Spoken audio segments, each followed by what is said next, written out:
Bapak, kami ingin mendengarkan firman-Mu, kami rindu oleh Roh Kudus yang berbicara kepada kami.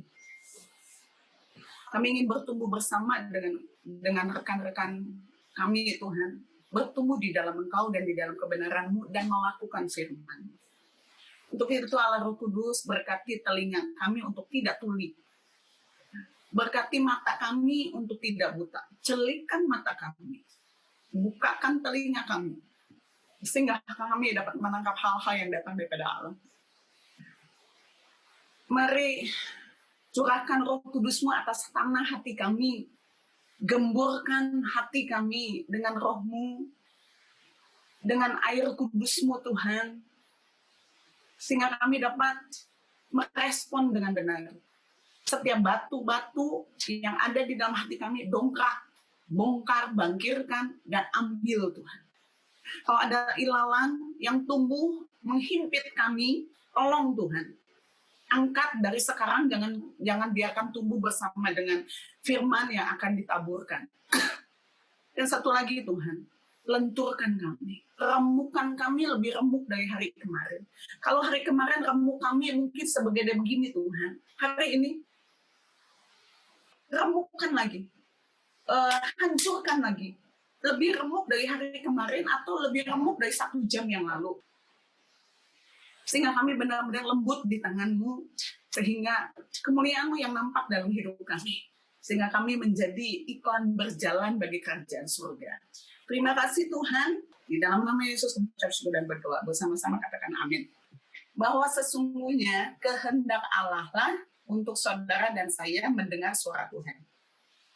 Kehendak Allah lah saudara dan saya dituntun di dalam hidup saudara dari hari ke hari, dari setiap keputusan demi keputusan yang harus saudara ambil, setiap tindakan demi tindakan yang harus saudara ambil, itu dituntun oleh suara Tuhan. Ada satu yang sangat menarik sekali sebetulnya dari YouTube itu adalah gini. Ingat ya guys, dia bilang gitu.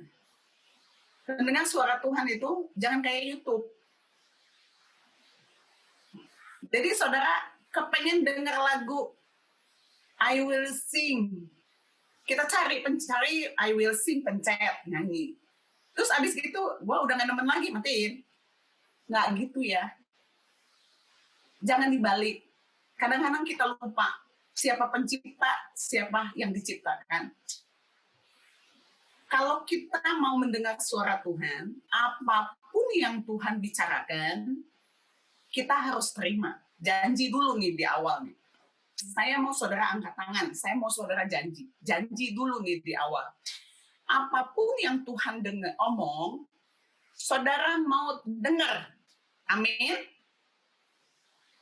Nggak mau ngangguk. Amin. Amin. Yang kedua, apapun yang Tuhan ngomong sama saudara, saudara mau mentaatinya. Amin.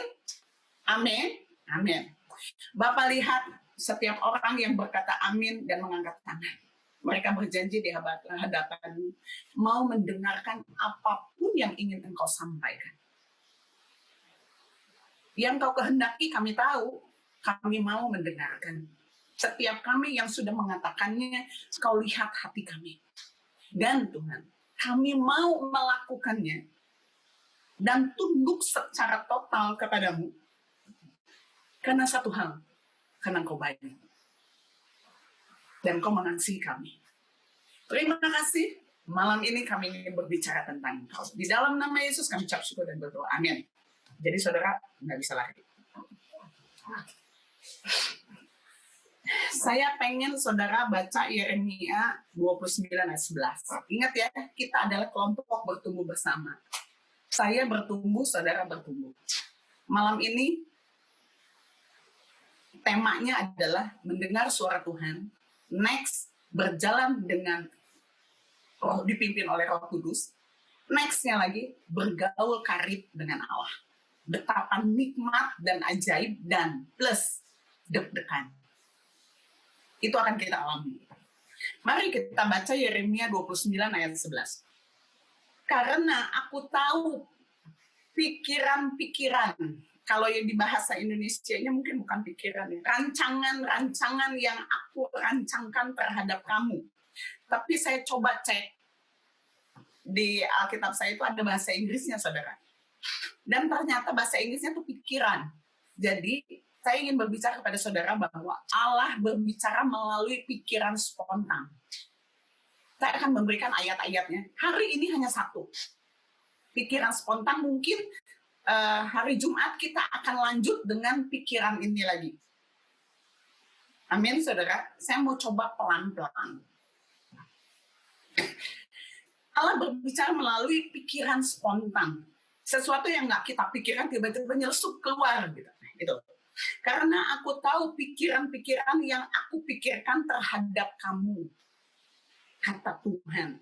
Pikiran damai dan bukan kejahatan untuk memberimu akhir yang diharapkan. Saudara, seperti ini. Kenapa Tuhan berbicara tentang pikiran? Sekarang ketika saya menyampaikan sesuatu kepada anak saya akan menyatakan apa yang ada dalam pikiran saya. Betul? Betul, saudara? Saya akan menyampaikan apa yang ada dalam pikiran saya. Kayak tadi, ada orang kirim makanan saudara ke rumah saya itu benar-benar diberkati banget. Ada orang yang kirim dessert apa yang ungu-ungu itu, saya nggak tahu. Taro. Saudara tahu? Begitu nyampe, kan saya baru turun dari atas jam 4 lah. Katanya, Bu, ada makanan kiriman. Oh ya, oke. Saya bilang, nanti saya makan. Bisa olahraga, saya kepengen makan. Terus, tahu-tahu anak saya yang kecil ini, Mami jangan itu punya aku. Loh, itu dikirim atas namaku. Itu kan yang saya langsung spontan. Apa yang saya pikirkan, itu orang ngirim buat namanya Esther Tanujaya. Terus saya langsung ngomong, nggak bisa. Itu punya Mami. Jadi saya menyatakan apa yang saya pikirkan kepada anak saya sehingga dia tahu maksud dan tujuan saya. Tapi saudara pernah nggak berpikir bahwa sering kali kita miskomunikasi? Anak sendiri pun saya sering miskomunikasi. Kenapa? Apa yang saya pikirkan beda dengan apa yang mereka pikirkan. Itu yang masih satu darah ya, anak kandung ya. Saudara yang udah 23 tahun ketemu saya, masih bisa miskom. Betul, saudara? Sekarang saya tanya, seperti Tuhan yang ngomong seperti ini, saudara. Di ayatnya kalau nggak salah ada loh, saudara. Yang mengatakan, Yeremia 29 juga kalau nggak salah. Pikiranmu, bukan pikiranku. Pikiran saudara dengan pikiran Allah, jauhnya, saya kasih tahu saudara, jauhnya dari bumi dan langit. Pikiran saudara, pikiran saya, sama Tuhan, jauhnya dari bumi dan langit. Jadi kalau Tuhan ngomong A, saudara nangkepnya Z, itu udah biasa. Miskom. Itu miskom namanya. Kita salah nangkep. Maksudnya Tuhan A, saudara nangkepnya O. Ujungnya, saudara mencurigai Allah. Berapa banyak kita yang terjebak dengan mencurigai Allah. Betul? Dengan ngomel, dengan bilang kenapa, kok begini, kok begitu, yang ono begini, kok saya begini, kok saya sakit, yang lain enggak. Kan saya hamba Tuhan, kenapa saya bisa sakit? Orang lain disembuhkan, kenapa saya enggak? Betul? Betul? Jadi saudara, mendengar suara Tuhan adalah biasanya dimulai dengan hanya satu pikiran. Satu pikiran. Saudara jangan rakus. Tapi kalau saudara belum menerima karunia, kan saudara minta. Begitu minta, Tuhan kan akan lihat, saudara udah siap belum? Ya nggak? Saudara dipersiapkan dulu untuk menerima karunia-karunia rohani. Saudara akan dipersiapkan dulu, entah pikiran saudara, mentalitas saudara, cara hidup saudara, cara bicara saudara, cara pikir saudara, saudara dibentuk dulu. Jadi Tuhan tahu bagaimana caranya menangani saudara dan menangani saya. Biasanya dimulai dengan satu pikiran. Allah sedang memikirkan sesuatu, dan kita oleh kasih karunia-Nya di-setel. Oh, saudara di-setel? Apa ya? Di-setel ya, udah di-setel. Mengikuti pikirannya. Dan kita mulai mengerti apa yang dia ketahui, yang ingin kita ketahui. Saya ulang, ini rada rumit. Biasanya dimulai dengan satu pikiran, Allah sedang memikirkan sesuatu. Dan kita oleh kasih karunia daripada Yesus Kristus, kita yang sudah ditebus, kita yang sudah diselamatkan, di-setel. Allah menaruh pikirannya kepada pikiran kita. Di-setel mengikuti pikirannya. Dan kita mulai mengerti hal yang dia ingin agar kita ketahui. Jadi saudara nggak bisa milih kayak YouTube channel. Nggak bisa pilih. Kalau menurut Tuhan kita harus tahu, dia akan kasih tahu. Kalau saudara cari tahu, biasanya yang keluar adalah keinginan hatimu. Apalagi kalau saudara sudah berpihak. Saudara nggak di tengah, saudara nggak berdiri di tengah nih. Saudara nanyain sesuatu kayak jodoh. Anak-anak muda zaman dulu banyak tuh. Ada anak muda baru ketemu saya waktu itu. Saya kos di jalan apa, Sleepy gitu. Tiba-tiba anak muda, anak SMA, kelas 3. Saya udah lulus SMA, saudara. Dan dia berani sekali ngomong ke saya. Dia bilang, Esther, kamu tahu nggak kalau Tuhan bicara sama saya kalau kamu jodoh saya? Tapi Tuhan ngomong sama saya, oh ya? Saya bilang, oh ya? Ya udah, oh ya aja. Berapa banyak yang ngaku dulu waktu kita masih muda? Banyak yang nembak kalau kamu jodoh saya. Kenapa itu terjadi? Karena hati kita udah condong. Jangan nanya sesuatu yang hati kita udah condong ke kiri atau ke kanan. Mesti clear dulu, mesti putih dulu. Kita nggak berpihak ke kiri ke kanan. Dan Allah akan memberitahu apa yang perlu kita tahu. Dia nggak bakal kasih tahu apa yang nggak perlu kita tahu. Nangkep ya sampai sini ya. Jika ini catatan yang paling penting. Ini catatan yang paling penting. Ini selalu saya taruh sebagai was-wasnya saya. Maksudnya catatan hal ini nggak boleh terjadi. Jika kita ingin mendengarkan suara Tuhan, kita harus mempersiapkan diri untuk kemungkinan bahwa dia tidak dapat mengatakan apa yang ingin kita dengar. Ada awasan, saudara. Allah tidak dapat mengatakan apa yang ingin Anda dengar. Nih, hati-hati. Seperti yang tadi di YouTube itu, tanpa ragi. Kita nggak bisa milih YouTube mana. Nggak bisa. Allah tidak dapat mengatakan apa yang ingin Anda dengar. Yang kedua, Anda harus bertindak sesuai dengan apa yang dikatakan Allah kepada Anda. Ingat, Abraham disuruh kemana? Keluar dari Ur Kasdim kemana? Ke Kanaan. Tapi berhentinya di mana?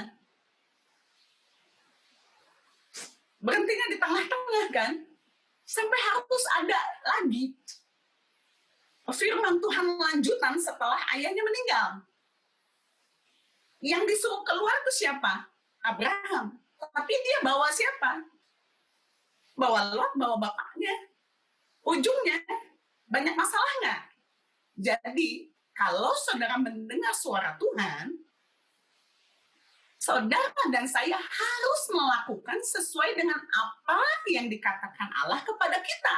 Jangan ditambah, jangan dikurang.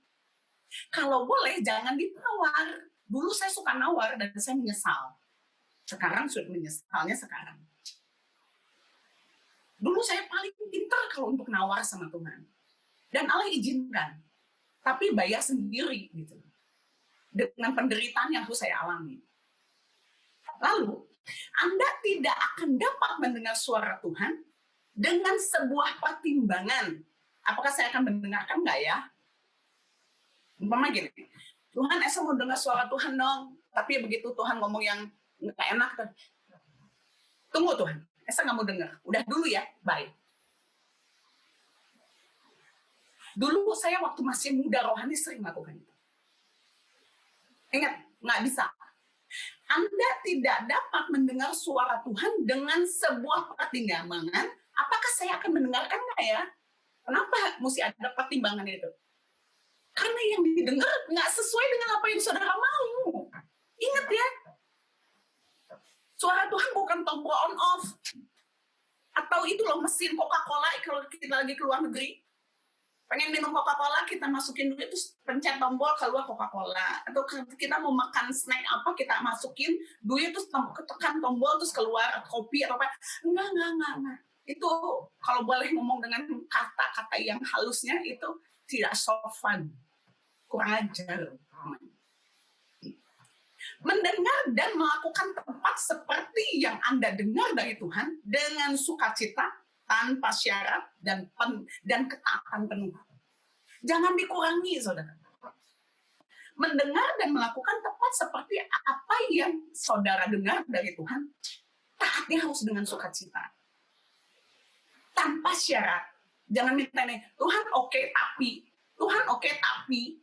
Mungkin ya, sekali-sekali Tuhan akan kasih kita dengan tapinya, syaratnya itu Tuhan kasih. Nggak bisa milih menu ya. Mendengar suara Tuhan nggak bisa pilih menu. Nah, saya ingin sampaikan satu hal. Tetapi jika saudara dan saya siap untuk bertindak berdasarkan apapun yang dikatakan Tuhan kepada kita, maka saudara dan saya benar-benar dapat mendengar suara Tuhan.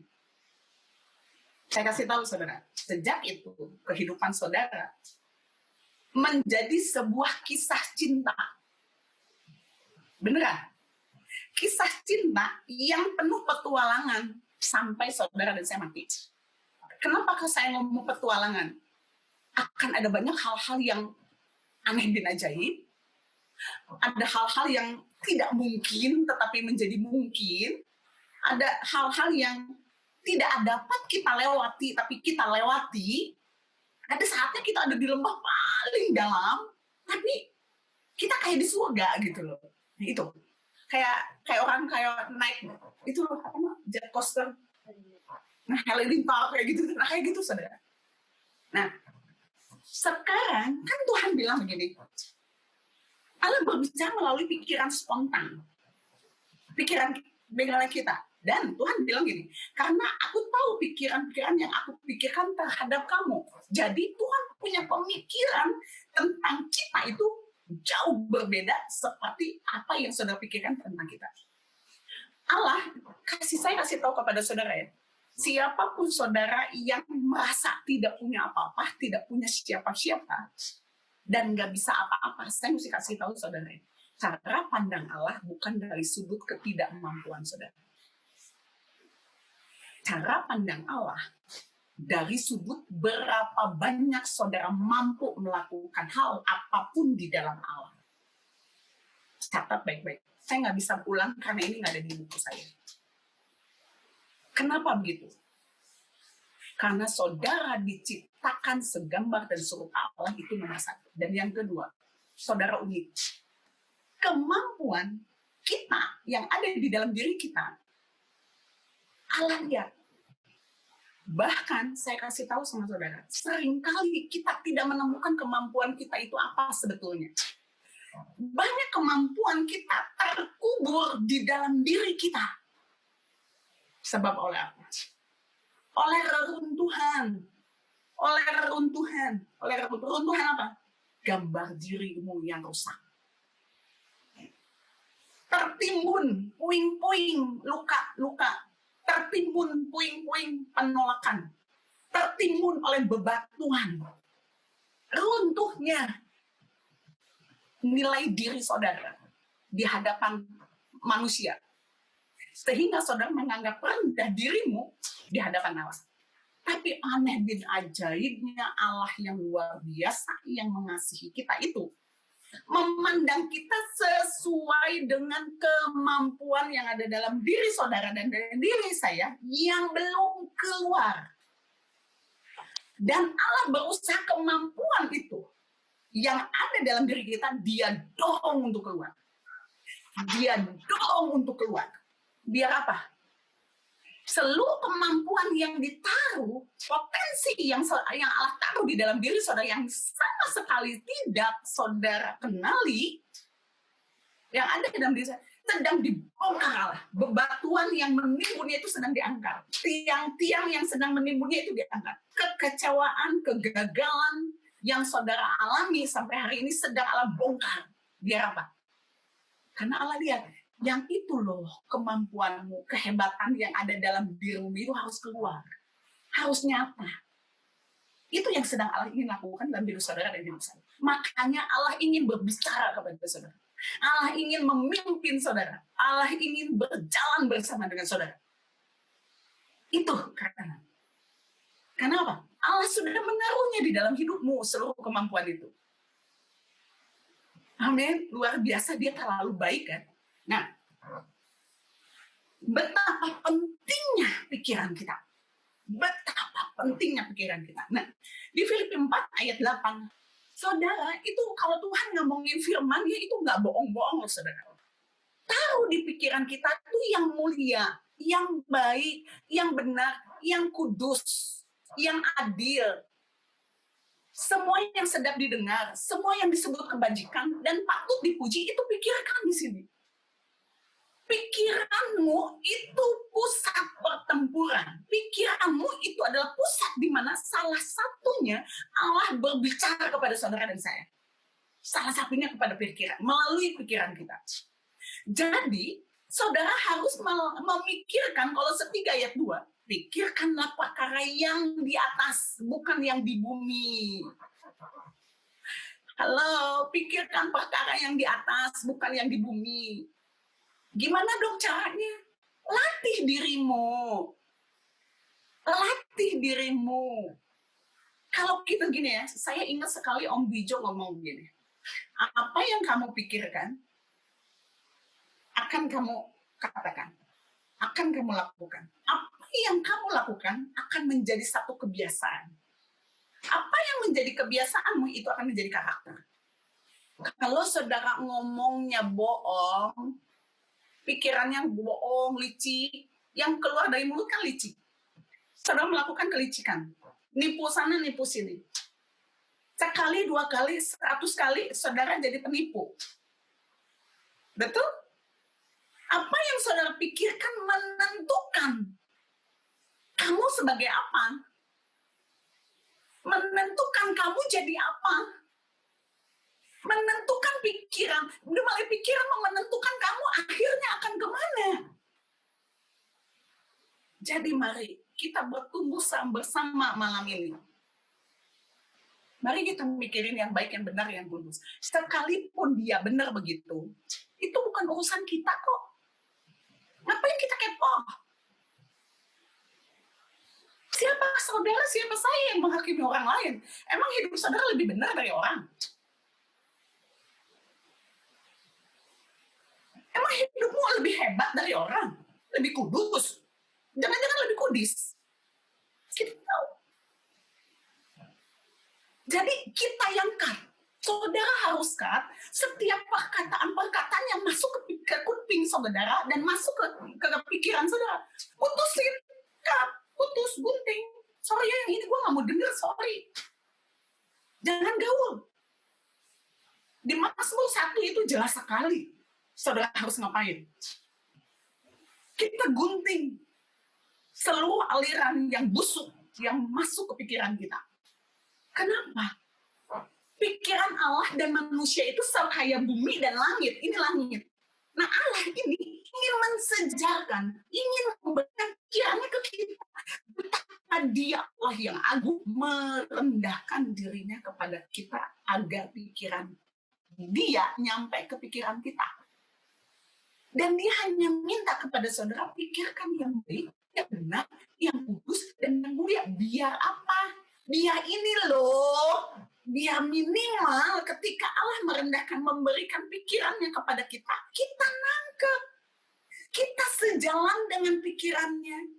Kita mengerti maksudnya.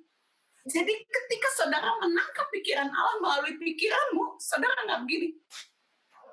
Tadi apaan ya? Kok kayak ada yang rasa tiba-tiba kepikiran ini ya? Terus saudara nggak ngerti, buang. Padahal Allah sedang berusaha berbicara kepada saudara. Tapi karena saudara tidak mengenali pikiran yang benar, yang baik, yang kudus, yang mulia, dan yang lain-lain tadi di Filipi 4 ayat 8, yang sedap didengar, yang patut dipuji, semua tentang kebajikan, semua yang adil, semua pikiran yang datang dari atas. Kalau saudara ada di dalam pikiran saudara semua ayat ini, ketika Allah menaruh pikirannya, menyetel pikirannya dengan pikiran saudara, hanya satu kata. Kadang-kadang hanya satu kata.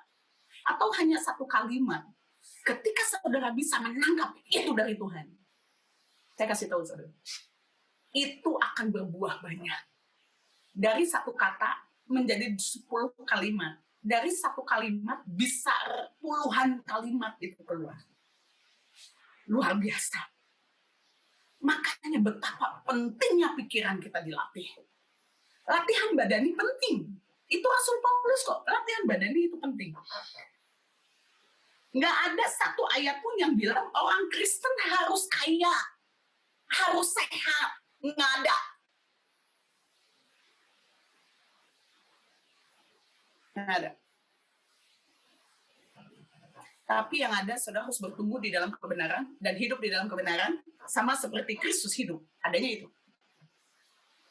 Dan satu lagi, saudara, sebelum habis ya, di Mazmur 139, 17, 18. Dan bagiku, betapa sulitnya. Tapi bahasa Inggrisnya gini. Dan bagiku betapa berharganya pikiranmu. Beneran saudara, ayo cek. Uji loh. Tuhan tadi bilang, ujilah aku Tuhan. Cobalah aku. Saudara uji diri sendiri. Dan minta Roh Kudus uji kita. Apa kita menghargai pikiran Allah dalam hidup kita? Atau kita menghargai pikiran dunia demi kepentingan pribadi kita. Untuk mempertahankan kantau, untuk mempertahankan posisi saudara ada di sini. Saudara tidak menghargai pikiran Allah. Saudara tidak menghargai firman Allah. Saudara masih nyerong-nyerong dengan dunia untuk mendapatkan kantau, untuk mendapatkan teman, agar teman itu memberikan bisnis kepada saudara. Emang saudara pikir Tuhan nggak bisa kirimkan bisnis? Emang saudara pikir Tuhan nggak bisa kirimin duit? Emang saudara pikir Tuhan nggak bisa kasih jalan keluar? Kalau saudara tidak bisa menghargai pikiran Allah, jangan minta untuk mendengar suara Allah. Betapa besar jumlahnya. Apa yang jumlahnya besar itu? Pikirannya. Ingat ya saudara, kalau saudara menghargai pikiran Allah, jangan pernah munafik. Jangan pernah munafik. Banyak topeng di depan saudara yang sangat rohani. Haleluya, haleluya di belakang. Serem banget. Apalagi para pebisnis, apalagi orang-orang sekuler. Hati-hati. Jika aku menghitungnya, itu lebih banyak daripada pasir. Apa? Pikiran Allah. Apabila aku berhenti, dalam bahasa Inggrisnya, apabila aku bangun, masih saja aku bersama-sama dengan engkau. Kebayang nggak? Ketika aku bangun dari tidur, ketika aku berhenti, masih saja Tuhan mikirin kita. Masih saja Tuhan pengen ngomong tentang kita. Tuhan pengen cerita. Seringkali saya begitu melek, saudara, gitu. Tuhan ngomong, banyak beberapa kalimat. Kenapa Tuhan? Emang kenapa? Ada masalah apa Tuhan? Ada masalah apa Tuhan? Gitu saudara. Pikiran Allah itu terlalu banyak. Kan saya sering sekali bicara dengan bahasa sehari-hari. Allah itu sering senang cerita. Allah menciptakan kita untuk bergaul. Orang kalau bergaul kan ngobrol ya saudara. Allah itu senang cerita dan dia juga senang dengar cerita. Catat, sekalipun saudara tahu Allah Maha tahu, belum kita ngomong dia sudah tahu. Tapi dia senang sekali dengerin cerita saudara. Cepat-cepat banyak cerita sama Tuhan. Allah bukan saja ingin dapat mendengarkan suaranya, tapi Tuhan ingin kita mengetahui pikirannya. Nih, sekiranya saudara dan saya memperoleh sekilas saja pemikiran Allah tentang diri kita. Siapakah kita di mata Tuhan? Siapakah Anda bagi Tuhan? Dan akan seperti apakah Anda di dalam pikirannya? Maka Anda akan menjadi pribadi yang baru dan Anda akan berkata, wow. Memandang Allah dengan mulut begini, saudara. Kalau saudara aja tahu, kalau saudara tahu tentang pemikiran Allah tentang diri kita, siapakah kita di mata Tuhan, siapakah kita bagi Tuhan, dan akan seperti apakah kita, seperti apakah kita di dalam pemikirannya, kita akan luar biasa memandang Allah. Kita akan terkagum-kagum akan Allah. Kita akan, oh Tuhan gitu toh maksudnya.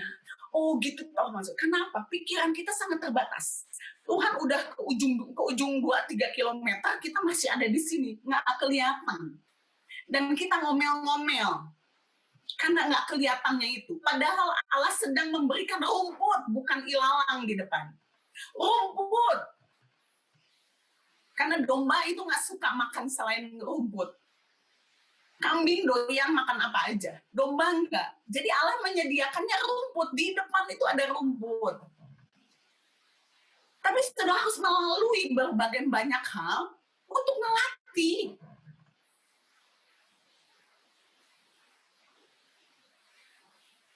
Saudara bisa mengerti sampai sini betapa Allah sangat menghargai saudara dan sangat menghargai saya. Dan betapa dia ingin berbicara kepada saudara dan ingin berbicara kepada saya. Salah satunya melalui pikiran spontan.